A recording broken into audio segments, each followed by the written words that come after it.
Hello जी, मैं शिवरतन स्वागत करता हूँ आप लोगों को लर्न टेक्निकली में। इससे पहले हमारे ट्रिग्नोमेट्री के 3 वीडियोस आ चुके हैं। अभी आपके ये चौथा वीडियो है। इसमें मैं आप लोगों को बताने वाला हूँ टी रेशियो के यानी ट्रिग्नोमेट्रिक रेशियो के और कुछ उससे रिलेटेड जो एंगल्स होते हैं उसके कुछ वैल्यूज़ कैसे निकालते हैं। उसको अगर आप निकालना सीख जाओगे तो आपके दिमाग में कुछ चीज़ें ऐड हो जाएगी और इससे क्या होगा, आपको ये याद करने में बहुत ही ईजी होगी। तो चलिए देखते हैं। सबसे पहले कुछ जो पर्टिकुलर एंगल है उसके बारे में हम सबसे पहले देखेंगे। तो इसमें पर्टिकुलर एंगल्स क्या क्या है, जैसे कि हम लोग को पता है कि ट्रिग्नोमेट्रिक रेशियोज के जो निकलते हैं वो sine theta, cos theta, tan theta, cot theta, sec theta, cosec theta होता है, जो इससे पहले क्लास में मैंने आप लोगों को बता रखे हैं। 3 क्लास में एक क्लियर क्वेश्चन के साथ हमने बता रखे। अभी जो ना इनके कुछ पर्टिकुलर एंगल पे वैल्यू क्या होंगे इसको हम लोग जानने के लिए हम लोग कुछ चीज़ें देख लेते हैं। जैसे कि हमने सबसे पहले देखना है 60 डिग्री पे, 45 डिग्री पे और 30 डिग्री पे क्या क्या वैल्यू होते हैं। तो सबसे पहले हम देखते हैं 45 डिग्रीज वाले। तो 45 डिग्रीज वाले जब कुछ चीज़ें देखते हैं तो हमको सबसे पहले ये देखना पड़ता है कि हम अगर एक त्रिभुज ले, जो कि हम लोग जब भी ट्रिग्नोमेट्री में बात करते हैं तो मैंने आप लोगों को पहले क्लास में बोला था कि इसमें हमको हमेशा राइट एंगल ट्रायंगल के बारे में बात करना होता है, यानी कि हमें समकोण त्रिभुज के बारे में बात करना होता है, जो कि यहाँ पे है। अगर ये समकोण त्रिभुज है, अगर हम कोई एक कोण, देखो ये तो 90 डिग्री हो गया, कोई एक कोण अगर 45 डिग्री ले लिए, 45 डिग्री ले लिए, तो दूसरा वाला ऑटोमेटिक 45 हो जाएगा। ये तो फिक्स है, एक कोण 45 लिखे तो दूसरा भी 45 हो जाएगा। चलिए जी ठीक है। अभी ऐसा है कि अगर कोई त्रिभुज का एक नियम है, अगर कोई त्रिभुज में दो भुज कोण बराबर है तो उसके सम्मुख भुजा जो होती है वो भी ऑटोमेटिक बराबर हो जाती है ना। यहाँ पे इसीलिए ये जो 45 डिग्री है इसके सम्मुख वाले भुजा का अगर हम नाम ए दिए तो ये भी ऑटोमेटिक 45 डिग्री होगा और इसके सम्मुख वाले भुजा ए हो जाएंगे। तो ये कितना होगा, तो ये हमारा थीटा हो जाएगा। अगर हम इसको पी माने तो ये हमारा बी हो जाएगा और ये हमारा एच हो जाएगा। तो एच हमको निकालना है, जो कि हम लोग आराम से निकाल सकते हैं क्योंकि हमारे पास एक रिलेशन है। क्या है? H square equals to P square plus B square. और h अगर निकालना है तो हम यहाँ पे रूट अंडर लगा देंगे, यहाँ पे B square plus B square हो जाएगा, जो कि हमारे पास ऑलरेडी p और b का वैल्यू दे रखा है। दैट्स वाई हम यहाँ पे क्या लगाएंगे, a square plus a square हो जाएगा। और यहाँ से हमारा वैल्यू क्या आएगा, 2a स्क्वायर। जब बाहर आएगा तो क्या होगा, √2a। तो ये हमारा कितना हो गया, √2a। अब हम सारे के सारे फार्मूले अब देखने की कोशिश से पहले देख लेते हैं 45 डिग्रीज के लिए जो भी है। देखिए यहाँ पे जैसे हमने साइड्स में लिख रखे हैं साइन थीटा, तो थीटा के जगह पे हमने क्या रखना है, 45 डिग्री। तो ये जो वैल्यूज है ये हम 45 डिग्री ले लें। इसकी बात करें तो चलिए देखते हैं। हमारे पास है p/h, p हमारे पास है a डिवाइडेड बाई h हमारे पास है √2a। यहाँ से अगर हम a को काट देते हैं तो हमारे पास बचता है 1/√2। एग्जैक्टली यही वैल्यू साइन 45 डिग्री का होता है। अगर हम देखें कॉस के लिए तो कॉस होता है b/h, जो कि b हमारे पास है क्या, a और h है √2। तो ये a/√2a हो जाएगा, a कट जाएगा, फिर यहाँ पे 1/√2, जो कि 45 डिग्री पे देखिए साइन और कॉस का सेम वैल्यू आ रहा है। अभी हम देखते हैं कहाँ पे, tan पे। तो tan का वैल्यू a/a कट के क्या हो जाएगा, 1। इसी तरीके से कॉट पे क्या होगा, b और p दोनों ही a है, a कटेगा तो क्या हो जाएगा 1। h का वैल्यू हमारा √2 है तो यहाँ पे √2 रखेंगे, और b का वैल्यू कितना है, a है तो a रखेंगे, a कट गया तो इसका वैल्यू हो गया √2। तो यहाँ पे h/p है तो h का वैल्यू हमारे पास क्या है, √2a/p का वैल्यू a कट जाएगा तो हमारा √2 बच गया। चलिए सारे के सारे वैल्यू हम बढ़िया से लिख लेते हैं। साइन का यहाँ से कुछ चीज़ें याद करने के लिए आपस में रिलेशंस भी बना लेंगे। देखिए साइन का 1/√2 होता है, इसका भी 1/√2 होता है, जैसे कि उधर दिख रहा है। tan का 1 होता है, कॉट का भी 1 होता है, इसका √2 होता है, इसका भी √2 होता है। हम देखें तो 45 डिग्री में जो आपस में पेयर बनता है साइन का और कॉस का बराबर होता है, सेक का और कोसेक का बराबर होता है, और tan का कॉट का भी बराबर होता है। ठीक है, इस तरीके से हम चीज़ों को एलाइज करके पता कर सकते हैं। अगर हम 45 डिग्री वाला अच्छे से समझ गए तो मुझे लगता है कि अब हमें 60 डिग्री और 30 डिग्री की ओर चलना चाहिए। तो चलिए अभी 60 डिग्री और 40 डिग्री का देखते हैं। 60 डिग्री का देखने के लिए और 30 डिग्री का देखने के लिए हमें एक चीज़ ध्यान देना पड़ेगा। हमें एक त्रिभुज लेना पड़ेगा जो कि हमारा इक्विलेटरल ट्रायंगल होगा, यानी कि समबाहु त्रिभुज होगा, है ना। इसमें क्या होगा, हर एक कोण 60 डिग्री होंगे। हर एक कोण कितने होंगे, 60 डिग्री होंगे। सारे कोण 60 डिग्री है। लेकिन बोलोगे सर यहाँ पे तो ट्रिग्नोमेट्रिक रेशियो लगेंगे ही नहीं क्योंकि तो 90 डिग्री है ही नहीं। तो इसके लिए क्या करेंगे, देखिए हमने मान लिया कि ये भी हमारा कितना है 2a है, ये भी 2a है। देखिए अभी ये मत पूछिए कि सर 2a क्यों ले रहे हैं, क्योंकि आगे जब जाएंगे तो हमको पता चल जाएगा। ये कैलकुलेटेड तरीका है जिससे आपको वैल्यू इजीली निकालने का आपको रास्ता दे देता है। अगर देखिए यहाँ से हम एक मीडियन निकाले, मीडियन जो कि आपका ये भुजा को भी बराबर 2 भागों में डिवाइड कर देती है और ऊपर वाले कोण को भी 2 भागों में डिवाइड कर देती है, तो क्या होगा, ये वाला 30 डिग्री हो जाएगा, इधर वाला भी 30 डिग्री हो जाएगा। देखिए अभी हमारे पास एक राइट एंगल ट्रायंगल आ गया। और ये जो है ना, ये क्या करेगा, 2 पार्ट में डिवाइड कर देगा, तो इधर का a बच जाएगा 2a में से और इधर का a बच जाएगा 2a में से। अभी हमारे पास एक त्रिभुज आ चुका है जिसमें एक कोण 30 है, एक कोण 60 है। ऑटोमेटिकली एक कोण 30 होगा तो एक ऑटोमेटिक 60 हो ही जाएगा। और हमारे पास भुजा जो ना a है और ये 2a है, तो ये कितना होगा, देखिए ये 2a है, ये h होगा, ये वाला मान लीजिएगा थीटा हम 60 डिग्री रख रहे हैं तो ये b होगा और ये वाला p होगा। तो p निकालना है, देखिए कैसे निकालते हैं। p equals to √(x² - b²). अभी तक तो मुझे लगता है ये समझ आ ही गया और डायरेक्ट कैसे बनाना है। तो h आपके पास क्या है 2a का स्क्वायर करेंगे, माइनस b क्या है a का स्क्वायर। इसी तरीके से जब ये वैल्यू आएगा तो ये आएगा 4a² - a², यानी आएगा √3 का a²। यानी 60 डिग्री और 60 डिग्री और 30 डिग्री में हमें √3 वाला वैल्यूज शायद देखने को मिले। तो p का वैल्यू कितना आ गया √3a। यानी जहां जहां आपको p लगेगा, p वहां पे आपको √3 देखने को मिलेगा। तो चलिए देखते हैं इसमें क्या कहाँ का √3 लगता है। तो पहले देखते हैं साइन का। हमें एंगल क्या लेना है 60 डिग्री, ठीक है 60 डिग्री। अब देखिए टेन, अगर हम साइन 60 डिग्री लेते हैं तो साइन 60 ये वाला, तो साइन 60 का वैल्यू क्या होता है p/h। तो p क्या है हमारे पास √3/a/h का वैल्यू 2a। ये दोनों कट जाएगा, साइन 60 का वैल्यू हो जाएगा √3/2। कितना आएगा √3/2।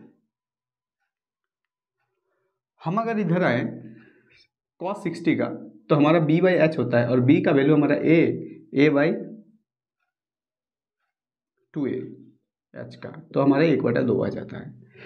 tan 60 का देखें तो p/b देख लीजिए, ये वाला p है ना, p/b ये वाला, तो √3a/a हो जाएगा, a कट जाएगा और हमारा क्या बचेगा √3 बच जाएगा। कॉट में क्या होगा b/p, तो b हमारा a है और p हमारा √3a है, तो कट जाएगा तो हमारा बचेगा 1/√3। tan sec 60 डिग्री का अगर देखें, sec 60 डिग्री में क्या होगा, क्या होता है h/b, sec में h/b, तो h/b, h हमारे पास कितना है 2a, भाई b कितना a, कट जाएगा तो क्या आएगा 2। उसी तरीके से cosec 60 का क्या आएगा, cosec 60 का आपका आएगा, ये है h/p यानी √3/a, कट जाएगा तो ये 2/√3 आएगा, क्या आएगा 2/√3। तो यहाँ पे देखिए ये सारे वैल्यू अगर देखें, जैसे मैंने क्या बोला, इन दोनों का पेयर बन रहा है, इन दोनों का पेयर बन रहा है, इन दोनों का पेयर बन रहा है 45 डिग्री में, है ना।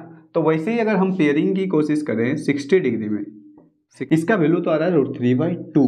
उसके बाद आता है 1/2, ये वाला है √3 और ये है 1/√3 और ये है 2 और ये है 2/√3। यहाँ पे रिलेशन साइन और कॉस का नहीं बन रहा है, यहाँ पे रिलेशन टेन और कॉट का तो बन रहा है, इन दोनों का बन रहा है। क्या हो रहा है 1/, कर देना है ना, tan थीटा पर 1/cot थीटा बना देना है। इसका वैल्यू को इसके साथ एक्सचेंज कर देना, नीचे वाला ऊपर वाला नीचे कर दो, इसका वैल्यू को नीचे वाला ऊपर वाला कर दो, तो हम लोगों को मिल जा रहा है। तो इस तरीके से यहाँ से भी हम लोग एक रिलेशन बना सकते हैं, और पहले तो हम लोग बनाना सीख ही लिए हैं। इसी में हम जब आगे जाते हैं तो हमको पता चलता है कि हमको 30 भी यहाँ से निकाल सकते हैं। इसको अगर हम थीटा माने तो ये वाला हमारा क्या हो जाएगा p हो जाएगा, और ये वाला तो पहले से निकाल के रखें, ये b हो जाएगा, h हमारे पास ऑलरेडी है। तो हम लोग लगे हाथों 30 डिग्री का भी निकाल लेते हैं। अब देखिए साइन थीटा का वैल्यू तो आप लोगों को पता ही है, क्या होता है p/h। तो p एक काम करते हैं डायरेक्टली बना लेते हैं। तो p का वैल्यू हमारे पास क्या है, ये थीटा है तो p हमारे पास a हो जाएगा p/h, h क्या है 2a, कट जाएगा तो क्या हो जाएगा 1/2 हो जाएगा। कॉट ना cos 30 का b/h माने √3a/2 2a, कट जाएगा तो क्या होगा √3/2। tan का क्या हो जाएगा, ये दोनों का, ठीक है, p ये है तो a/√3a, कट जाएगा तो क्या हो जाएगा 1/√3। इसी तरीके से अगर हम देखें cot 30 का, तो ये उल्टा हो जाएगा √3a/a, क्योंकि ये क्या हो जाएगा b/p हो जाएगा, तो यहाँ से कट के क्या आएगा √3 आएगा। सेक का क्या आ जाएगा h/2a बाई h/p, p क्या है a, कट जाएगा तो क्या आ जाएगा 2 आ जाएगा। कॉसेक का क्या आ जाएगा, कॉसेक 30 का, कॉसेक 30 का आपका आएगा h माने 2a बाई b माने √3a, ये दोनों कट जाएगा तो हो जाएगा 2/√3। इसी तरीके से इसका भी वैल्यू आ गया। हम अगर देखें इसका रिलेशन यहाँ पे बना के सब मिटा देते हैं।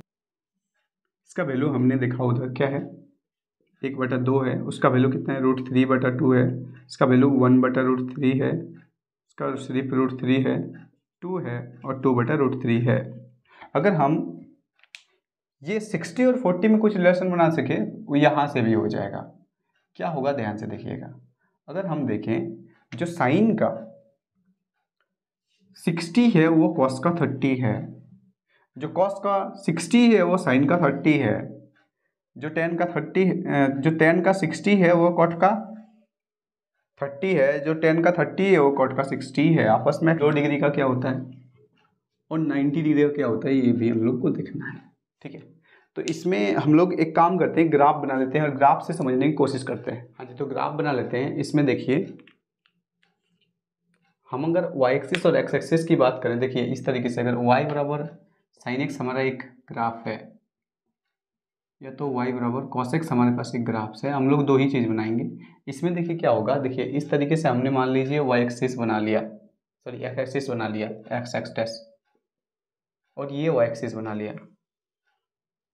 तो हमको एक चीज़ देखना पड़ेगा, ये जो साइन एक्स का ग्राफ होता है ना सिनोसॉइडल होता है, ऊपर नीचे कर्व जाती है, और ये जो है ना इसका हाईएस्ट जो है रेंज वो 1 से -1 के बीच में होता है, यानी ये छोटा से छोटा -1 हो सकता है, बड़ा से बड़ा 1 तक जा सकता है। तो हम अगर साइन का ग्राफ देखें तो इस तरीके से एक लाइन बना देते हैं यहाँ पे 1 पे और -1 पे, ठीक है। तो ये इसी के बीच लाई करेगा, ये उससे ऊपर नहीं जाएगा, इससे नीचे नहीं आएगा, ठीक है। अगर हम देखें तो जब हम साइन की ब्लू में हम साइन बनाते हैं तो देखिए 0 पे 0 ही होता है, और ये एक पॉइंट पे कहाँ पहुंच जाता है, इस तरीके से 1 पे पहुंचता है। जहाँ पे 1 पे पहुंचता है ना, ये वाला लाइन 1 है, वो वाला जो पॉइंट नीचे आपका एक्स एक्सिस में दिखेगा वो π/2 है, यानी 90 डिग्री है। और जहाँ पे फिर से 0 पे पहुंच जाएगा वो पाई है, यानी 180 डिग्री। और फिर से ये 0 है, 0 पे ये क्या 0 हो रहा है, यानी साइन का जो वैल्यू होता है वो 0 पे 0 होता है।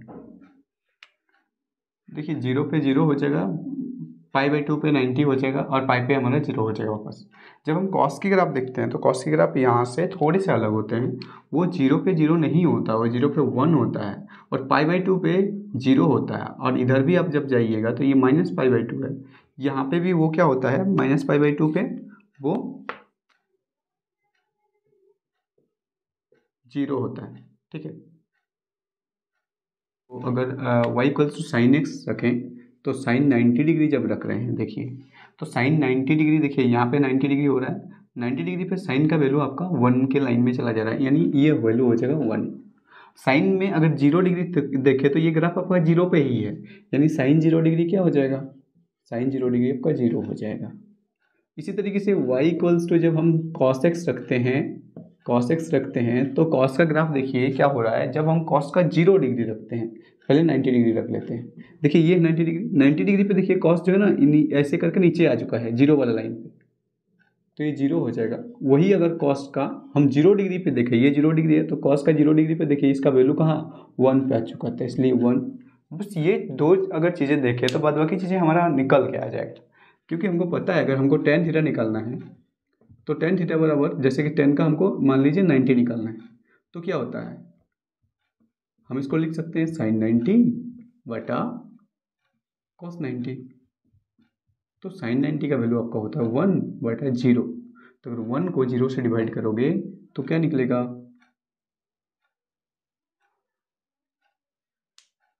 वो हो जाएगा इन्फिनिटी।